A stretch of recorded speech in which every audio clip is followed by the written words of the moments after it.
In today's video, I'm going to teach you how to fix your Squarespace site when it's showing up as not secure. Ensuring your site is secure is vital for maintaining the trust of your visitors and protecting their data. Let's dive right in and get your site secured. First things first, head over to your Squarespace homepage. This is your control panel for the entire website, and where you can make all the necessary changes. Once you're there, you'll need to navigate to the settings. The settings section is where you'll find all the back-end adjustments that can help ensure your site runs smoothly. After you've clicked on settings, look for the Developer Tools option. Now I know what you might be thinking. Does jumping into Developer Tools sound a bit technical? Don't worry. We'll walk through it step by step so it's easier than it sounds.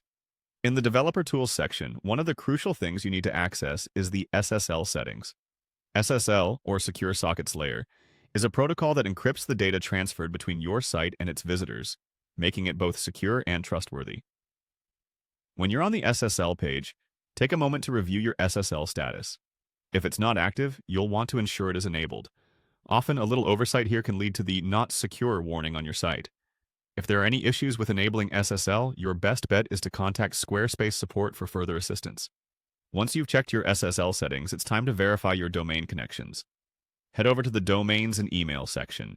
This area will display all the domains linked with your site. You want to ensure that the domain you intend to use is correctly connected to your Squarespace account. Sometimes your domain may not connect properly due to DNS settings or simple misconfigurations. In the Domains section, double-check to ensure your domain is active and connected. If it's not showing as connected, you might need to reintegrate it. Make sure to follow Squarespace's guidelines for domain connection closely. They have some detailed resources that can be really helpful if you hit any snags. By ensuring SSL is active and your domain is correctly connected, you can solve the not secure problem and provide visitors with a safe browsing experience. It's essential to regularly verify these settings so that your site remains secure and functions at its best. That's it for today's guide on securing your Squarespace site. If you found this video helpful, please consider subscribing for more tips on how to make the most of your online presence. Thank you for watching, and see you in the next one.